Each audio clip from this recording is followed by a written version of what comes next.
So guys, as you all know that the India and US trade deal has recently gotten concluded. और उसके अंदर क्या हुआ है ना, US ने हमारे ऊपर टैरिफ लगाया हुआ था अराउंड 50% का, including that 25% penalty as well for buying Russian oil. It has been reduced to 18%. अब एक तरह से it is good for those kind of sectors like textiles, gems and jewelry, pharmaceuticals. इन सब के लिए तो it is a extremely positive news, right?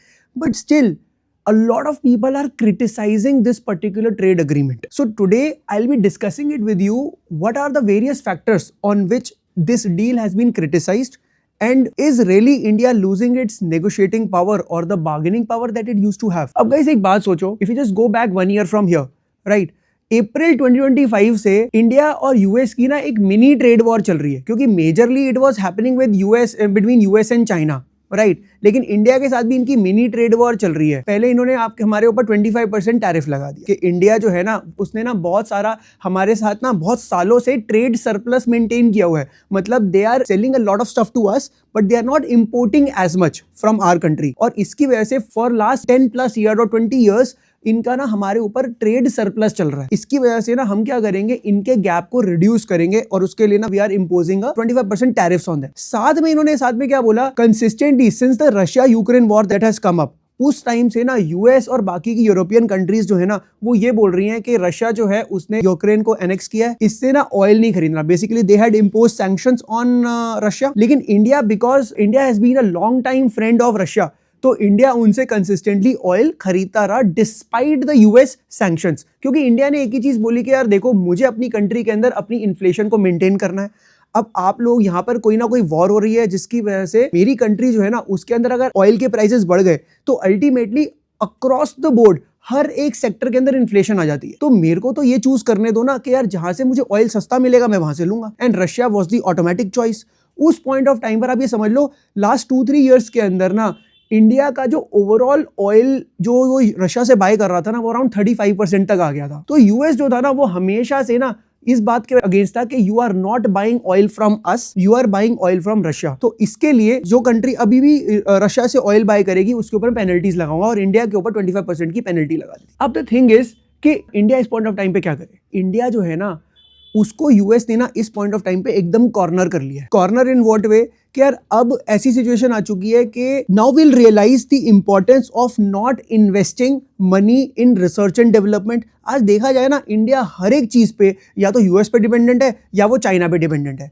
देखो मैंने आपको जैसे अभी स्टार्टिंग में बताया, एक्चुअल ट्रेड वॉर जो थी ना वो यूएस और चाइना के बीच में थी, लेकिन यूएस चाइना के ऊपर ही कुछ इंपोज नहीं कर पाया और बाकी सारी कंट्रीज के साथ ट्रेड डील्स कर रहा है और बाकी सारी कंट्रीज को डोमिनेट करने की कोशिश कर रहा है। क्यों? क्योंकि अगर यूएस से कोई चीज पर टैरिफ लगाएगा चाइना कहेगा मैं भी लगा देता हूं, क्योंकि द थिंग इज चाइना भी इतने सारे प्रोडक्ट्स उनको सेल कर रहा है और ऐसे प्रोडक्ट्स जो यूएस के अंदर बनते ही नहीं है, तो चाइना के ऊपर पूरी डिपेंडेंसी है। लेकिन आज इंडिया की पोजीशन देख लो, टेक्नोलॉजी के अंदर we are totally dependent on US, या सोशल मीडिया प्लेटफॉर्म्स इन सब के ऊपर अगर हमारे फार्मास्यूटिकल एक्सपोर्ट्स हैं वो सारे के सारे यूएस में जा रहे हैं, हम उनके ऊपर पूरी तरह डिपेंडेंट है। अगर हमें चीप प्रोडक्ट्स चाहिए, नॉट जस्ट चीप बट आज भी बहुत सारे जो इकोनॉमीज ऑफ स्केल में जो मैन्युफैक्चरिंग के जो प्रोडक्ट्स हैं वो सारे के सारे हम चाइना के ऊपर डिपेंडेंट है। चाहे वो मोबाइल सेट्स हो गए, चाहे वो इलेक्ट्रॉनिक अप्लायंसेस हो गए, चाहे वो कोई भी चीज़ हो गई, छोटी से छोटी चीज़ के लिए भी हम चाइना के ऊपर डिपेंडेंट है आज की डेट में।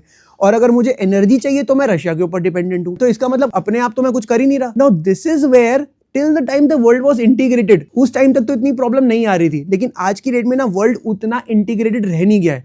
अब इस पॉइंट ऑफ टाइम पे अगर आपके पास बार्गेनिंग पावर या आपके पास नेगोशिएटिंग पावर तब होगी when you have something which the world wants. और देखा जाए तो वर्ल्ड इस पॉइंट ऑफ टाइम पर एक फार्मास्यूटिकल वगैरह तो चलो इंडिया और आईटी वगैरह थोड़ा इंपॉर्टेंट तो है, बस यही है जो इंडिया वर्ल्ड को दे सकता है, और वो भी उसके अंदर भी बैकएंड सर्विसेज है। आप ये चीज समझो कि आज अगर यूएस ने बोला कि ठीक है हम इनके ऊपर ना टैरिफ जो है ना चलो हम आपके ऊपर रिमूव कर देंगे, देखा जाए तो टैरिफ रिमूव करना is a good thing for us, but what are we giving in return? That also matters, right? Why this policy has been criticized? क्योंकि देखा जाए तो अगर 50% रफली अराउंड इन सेक्टर्स के ऊपर अराउंड 50% तक का टैरिफ था, वो रिड्यूस होकर 18% तक आ गया। It is a good thing. Logically एक बात सोचो, think of me as a textile company जो कि यूएस के अंदर अपने एक्सपोर्ट्स करती थी। यूएस ने अप्रैल के बाद टैरिफ लगा दिए। एक हो गया टैरिफ लगाना और एक होता है कितने टाइम तक टैरिफ लगा रहेगा। सोचो ना, उसके बाद 6-8 महीने साल भर तो वो टैरिफ लगे रहे, और बाद में अगस्त के अंदर तो उन्होंने 25% पेनल्टी भी लगा दी, तो सोचो 50% तक हो गया। Now every day that the tariff exists. आप समझो ना, यूएस के लोगों को तो वो टेक्सटाइल्स चाहिए, इंडिया के प्रोडक्ट्स महंगे हो गए, तो what are they going to do? They are going to move to some other player. जैसे फॉर एग्जांपल बांग्लादेश जो है वो टेक्सटाइल हब बन चुका है आज की डेट में. वो कहेगा ठीक है बांग्लादेश का सप्लायर दे दे मेरे को वही प्रोडक्ट, क्योंकि उनके जो टैरिफ्स है उतने हैं नहीं. उनके ऊपर सिर्फ 18% का टैरिफ था, हमारे ऊपर 50% का टैरिफ आ चुका है. Every day these companies were bleeding, क्योंकि वो अपने मार्केट शेयर को भी लूज कर रही थी हर रोज. तो ये भी नरेंद्र मोदी के ऊपर काफी प्रेशर था कि यार जितना टाइम इनका डिले करेंगे इस ट्रेड डील को कंप्लीट करने में, उतनी ही प्रॉब्लम आगे बढ़ने वाली. तो एक तरफ से ये लोग स्ट्रगल कर रहे थे. देखा जाए तो अब मोदी कैन से कि okay I have saved these industries, चाहे जेम्स एंड ज्वेलरी हो, चाहे वो फार्मास्यूटिकल हो, चाहे वो आईटी हो, all these kind of industry, चाहे वो लेदर इंडस्ट्री हो, हमने इन सबको सेव कर दिया. But now why it is getting criticised? पहली चीज, इंडिया ने हमेशा से ना रशिया से ऑयल खरीदने को अपना सॉवरेन राइट माना है. देखो एक बात समझो, मुझे एक प्रोडक्ट कहां से खरीदना है, उसकी जो पावर है वो तो मेरे पास ही होनी चाहिए ना, कि यार मैं डिसाइड करूंगा मुझे किससे बाय करना है. लेकिन आज की डेट में क्या हो चुका है, यूएसए ने क्लियरली इस प्रेशर पॉइंट को, क्योंकि जो आज तक इसको टच नहीं किया गया था,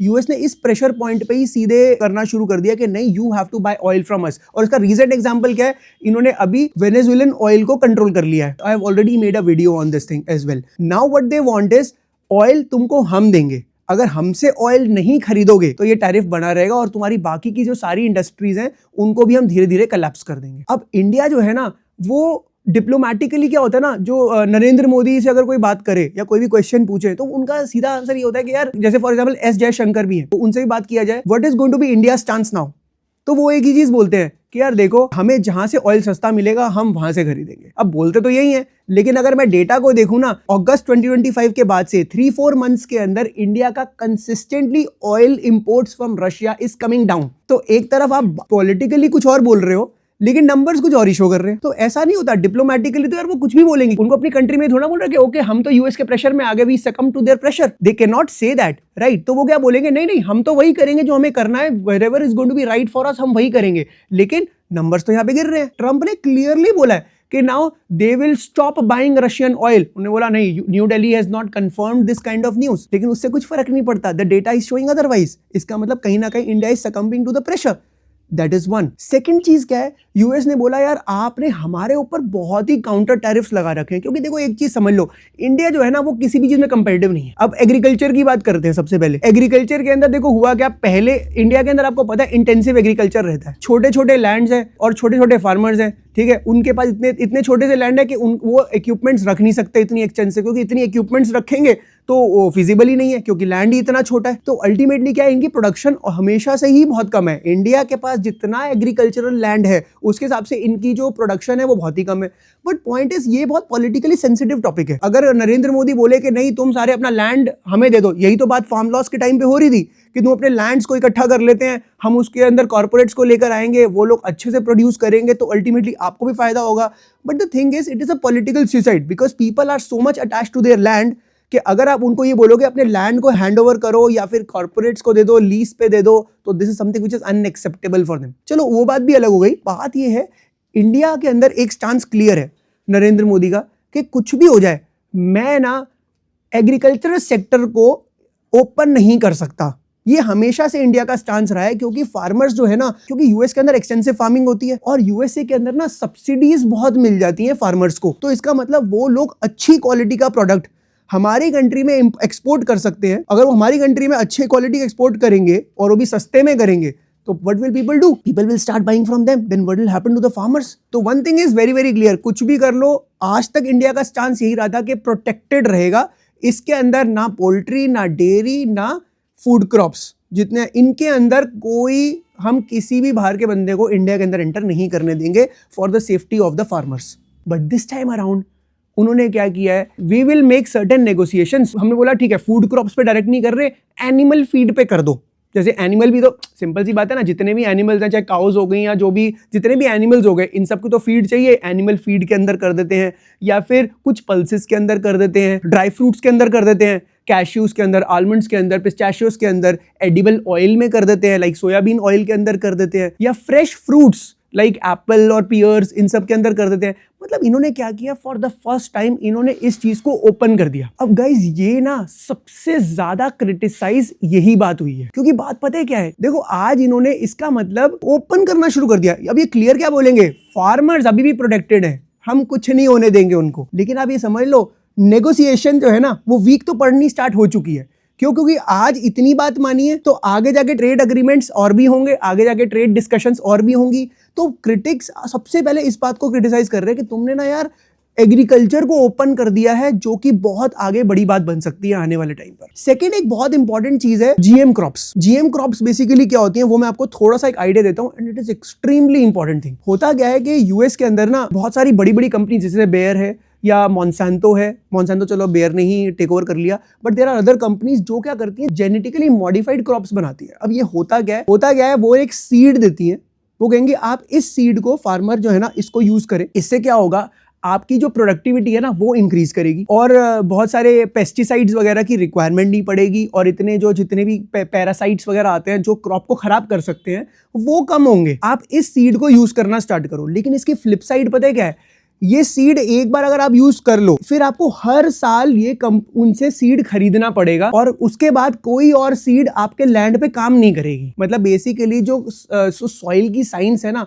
उसी को ही वो मैनिपुलेट करते हैं। मान लो मैं कॉर्पोरेट हूं और आप सारे फार्मर्स हो, आप सबने अगर मेरे से एक बार इनिशियली आपने मेरे से सीड्स ली तो आपकी प्रोडक्टिविटी तो बढ़ेगी, लेकिन you will again be dependent on me now every year you have to buy दो seeds in order to keep producing the same amount of crops. और उसके बाद एक बार आपकी मेरे ऊपर डिपेंडेंसी आ गई, what will happen, price will increase. और my point is the country, देखो अभी तक क्या होता है ना, आज तक इंडिया को ना ये लोग हिला नहीं पाते थे। क्यों? क्योंकि इंडिया के पास ना फूड सिक्योरिटी है। सोचो आपके फूड सिक्योरिटी के ऊपर अगर वो बोले कि हम सीड्स को एक्सपेंसिव कर देंगे तो क्या होगा इंडिया के अंदर? Don't you think that is a big negotiating tool with them? तो पॉइंट इज इंडिया के अंदर ये स्टांस एकदम क्लियर है कि कुछ भी कर लो, हम जेनेटिकली मॉडिफाइड क्रॉप्स को या जेनेटिकली मॉडिफाइड जो सीड्स है, जीएम सीड्स जो हैं, उनके ऊपर आपके ऊपर डिपेंडेंसी तो नहीं बनाएंगे। तो अभी तक तो उन्होंने इसको प्रोटेक्टेड ही रखा हुआ है, but my point is starting हो चुकी है एक बार बिल्कुल उस particular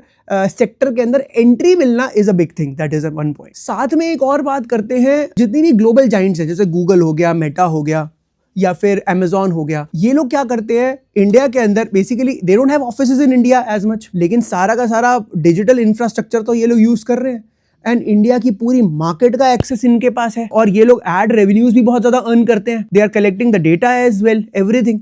now the point is, तो गवर्नमेंट ने बोला यार देखो you are accessing our markets, तो आपको क्या करना पड़ेगा ना, आपको एक डिजिटल सर्विस टैक्स देना पड़ेगा। मतलब that will be dependent on the revenues that you are making, उसके बेसिस पर हम आपसे वो चार्ज करेंगे। तो उन्होंने बोला जो ग्लोबल जाइंट्स है जैसे गूगल, मेटा हो गया, इन सबसे 6% चार्ज करेंगे एड रेवेन्यूज के ऊपर, और जो ई कॉमर्स वाले जैसे अमेजॉन हो गया उसके ऊपर 2% ऑफ द सेल्स हम चार्ज करेंगे ग्रॉस वैल्यू पे एज टैक्सेस। बाकी जो टैक्सेस है वो तो है ही, लेकिन ये हम डिजिटल सर्विस टैक्स भी हम चार्ज करेंगे आपसे। यूएस जो है ना इसको हमेशा से क्रिटिसाइज करता है कि यार ये तो कोई बात नहीं हुई कि आप हमसे ये टैक्सेस ले रहे हो। इंडिया का स्टांस एकदम क्लियर है कि यार देखो आप कोई कॉर्पोरेट टैक्स तो पे कर नहीं रहे, because your offices are not here in India. Physical presence होगी तो ही आप यहाँ पे अपनी पूरी सारी इंडिया के टैक्सेशन के रडार में आओगे। आप रडार में ही नहीं हो, लेकिन आप पूरा कमा पूरा रहे हो हमारे थ्रू, तो हम आपके ऊपर डिजिटल सर्विस टैक्स तो लगाएंगे। अब ये कई सालों से डिजिटल सर्विस टैक्स चल रहा था, but this time around they have removed the digital service tax, क्योंकि यूएस ने बोला कि यार देखो ये आपने अपनी कंपनीज के ऊपर तो ये डिजिटल सर्विस टैक्स नहीं लगा रखा। अब इंडिया बोलता है कि यार कैसे लगाएं, वो ऑलरेडी कॉर्पोरेट टैक्स भी तो पे कर रहे हैं ना, आप लोग नहीं पे कर रहे हो तो आपके लिए अलग से है। बट इंडिया के पास आज की डेट में बार्गेनिंग पावर नहीं है। इंडिया ने उस चीज को रिमूव कर दिया और इस बात को ये कर दिया कि ठीक है आगे जाके सब्सिक्वेंट टॉक्स में डिजिटली कैसे टैक्स लिया जाएगा उसके ऊपर हम डिस्कस करेंगे आगे जाकर। तो my point is this thing also will tell you कि यार इंडिया जो है ना उसकी नेगोशिएटिंग पावर जो है वो धीरे धीरे कम होती जा रही है इस पॉइंट ऑफ टाइम पर। साथ में पता क्या होगा, यूएस ने साथ में ये भी बोला कि इंडिया जो है ना वो आने वाले 5 इयर्स के अंदर हमसे $500 बिलियन के प्रोडक्ट्स बाय करेगी। India is committed to that thing. अब कमिटमेंट मांग ली उन्होंने, आप इतना हमसे बाय करोगे, क्या क्या बाय करोगे, हमसे डिफेंस बाय करोगे, हमसे इंफॉर्मेशन टेक्नोलॉजी की चीजें बाय करोगे like fibre optic, satellite, servers, routers, ये सारी चीजें आप हमसे बाय करोगे, high end digital chips buy करोगे हमसे, ये सारे के सारे प्रोडक्ट्स आप हमसे ऑनगोइंग बेसिस पर, वाइन्स वगैरह भी बाय करोगे हमसे और उनके अंदर भी टैरिफ्स को कम करोगे और काफ़ी सारे इंडस्ट्रियल गुड्स के अंदर भी आप टैक्सेस को रिमूव करोगे टैरिफ्स को रिमूव करोगे और कई जगह पे एग्जेम्पशंस भी दोगे। इंडिया ने उसको क्लियरली बोला कि वी डोंट कमिट, तो फिर चेंज, उन्होंने स्टेटमेंट को चेंज कर दिया, ओके कमिटमेंट नहीं है, इंडिया इंटेंड्स टू बाय, ये बोल दिया गया। अब इसका पता है क्या लॉजिक, पता है क्या है, ये सब क्यों हो रहा है और ये ट्रेड डील अभी ही क्यों हुई? इसका सबसे बड़ा रीजन पता है क्या है? यूएसए के अंदर ना मिड टर्म इलेक्शंस आ रहे हैं and US has to show, Trump has to show to his countryman कि यार हम लोग ना ट्रेड के अंदर और रशिया के अगेंस्ट, मैंने दोनों जगह पे स्टांस लिया, मैंने बोला था, मैंने किया। इंडिया के अंदर भी देखो, I got the best deal done, मैंने उनका एग्रीकल्चर सेक्टर भी ओपन करवा दिया, $500 बिलियन का बिजनेस भी लेकर आ गया और रशिया से ऑयल भी उनसे खरीदवाना बंद कर दिया। Now they will be buying Venezuelan oil, right, ये भी मैंने करवा दिया। मोदी इसको किस तरह के प्रेजेंट करेगा, क्योंकि आने वाले टाइम पे अब यूपी इलेक्शंस आने वाले हैं कि यार देखो 50% से 18% पर लेकर आ गए और मैंने सारे इन gems and jewellery, IT, pharma, इन सबको मैंने एक साथ, टेक्सटाइल्स, इन सबको मैंने एक साथ सेव कर लिया। तो अल्टीमेटली सोचो इससे कितनी जॉब्स बच गई। तो बेसिकली ये सारे के सारे ना पॉलिटिकल नैरेटिव ज्यादा है कि पॉलिटिकली देखो this is what we are doing, at the end of the day the result is not that great for India। और इसका एक चलो और एग्जांपल देता हूँ, why markets again are criticizing and markets are not happy with this thing। क्योंकि हुआ क्या, जिस दिन इंडिया के साथ ये ट्रेड डील हुई, इंडिया और यूएस की ट्रेड डील डन हुई, उसके 2 दिन बाद यूएसए ने बांग्लादेश के साथ ट्रेड डील कर ली और उसको पता है क्या बोला कि देखो आपका जो टैक्स है ना, अभी आपसे हम 18% टैरिफ ले रहे हैं टेक्सटाइल्स पे, आप हमारी सारी कंडीशन मान लो, हम टेक्सटाइल के ऊपर ना आपका टैरिफ 0% कर देंगे। लॉजिकली सोचो, इंडिया जो है ना वो यूएस मार्केट में ज्यादातर बांग्लादेश के साथ कंपीट कर रहा है, right, and Bangladesh is the textile hub. पहले बांग्लादेश के ऊपर 18% टैरिफ था तो इंडिया के ऊपर 50% था, तो इंडिया वैसे भी मतलब कंपेटिटिव ही नहीं है उस पॉइंट ऑफ टाइम पर। अब इन्होंने इंडिया का 18% किया, उनका 0 कर दिया, टेक्सटाइल कंपनीज फिर से गिर गई इस बात पे, उनकी वैल्यू फिर गिर गई, उनके शेयर प्राइसेस फिर गिर गए। क्यों? क्योंकि देखा जाए तो फिर से बात तो उतनी की उतनी ही पड़ गई ना। तो you need to understand we are living in a hyper globalised environment, और एक डील मेरे साथ एक डील कर ली, दूसरे के साथ उसी को बार्गेनिंग चिप बनाकर दूसरी कंट्री के साथ वो दूसरी डील करके आ गए और उनको बोला आप हमारी सारी कंडीशंस मान लो और हम आपका 0% करके दे देंगे। तो एक तरफ से एग्रीकल्चर भी ओपन कर दिया, दूसरी तरफ से टेक्सटाइल को भी इतना फायदा नहीं हो रहा, और फार्मास्यूटिकल्स के अंदर भी बात पता है क्या है, फार्मास्यूटिकल पे क्यों इनको 18% करना है, ये यूएसए की रिक्वायरमेंट है, क्योंकि इंडिया जितना चीप लेवल पर उनको फार्मास्यूटिकल प्रोवाइड कर सकती है, India is the global pharmacy of the world, right, क्योंकि जितना चीपली इंडिया वो उनको प्रोडक्ट्स दे सकती है ना, उतना उनको पूरे वर्ल्ड में कोई नहीं दे सकता, ना आईटी ना फार्मा। और ये इस चीज की रिक्वायरमेंट यूएस को भी है। क्यों? क्योंकि अगर वहां पर सोचो यूएसए का जो हेल्थ केयर का जो कॉस्ट है ना, that is touching trillions of dollars, next 50-100 years के अंदर इट इज 75 ट्रिलियन। आप समझोगे, नंबर्स आर अनइमेजिनेबल। उस पॉइंट ऑफ टाइम पर अगर उनकी हेल्थ केयर कॉस्ट एक्सपेंसिव हो जाए या फार्मास्यूटिकल मेडिकल कॉस्ट उनकी एक्सपेंसिव हो जाए, तो वो तो पॉलिटिकल सुसाइड है उनके लिए भी। तो ये डील जो उन्होंने दी है इंडिया को, ये उनको भी चाहिए थी, अदरवाइज उनकी कंट्री में इन्फ्लेशन आ जाएगा, and they have a relatively much more ageing population than India. और वहां पर आपने कभी भी वैसे भी सुना होगा कि वर्ल्ड ओवर के अंदर medical cost is so expensive. तो उस पॉइंट ऑफ टाइम पर अगर इंडिया के अगर चीप मेडिसिन नहीं होंगी तो ultimately their health care bill will go for a toss, inflation will go out of the window, and ultimately it threatens them to lose the elections also। तो point is वो सब इन्होंने कम करवा लिया, लेकिन साथ में सोचो डिजिटल सर्विस टैक्स जो सबसे इंपॉर्टेंट था, देखा जाए तो यार India was not wrong in charging them, think about it, right, पूरी मार्केट का एक्सेस आपके पास है, तो आप क्या टैक्स भर के नहीं जाओगे हमारी कंट्री के अंदर, वो भी इन्होंने लूज कर दिया। तो this will tell you that the dynamics are shifting and we are actually paying the price for not focusing on creating our own competitive edge. हम क्या करते रहे, अपनी सारी की सारी इंडस्ट्रीज को सेव करते रहे लास्ट 20-25 साल तक, और उसकी वजह से आज हम ही स्ट्रगल कर रहे हैं, क्योंकि आज हमारी कंपनीज के पास कोई स्ट्रेटेजिक एडवांटेज ही नहीं है कि वो पूरे वर्ल्ड ओवर को, हम कोई भी ऐसी चीज दे ही नहीं रहे जो पूरे वर्ल्ड ओवर को बहुत अलग लेवल पर चाहिए, and they are not first about it. So that is why we are losing that particular negotiation bargaining tool. So that is something which is happening with India-US deal.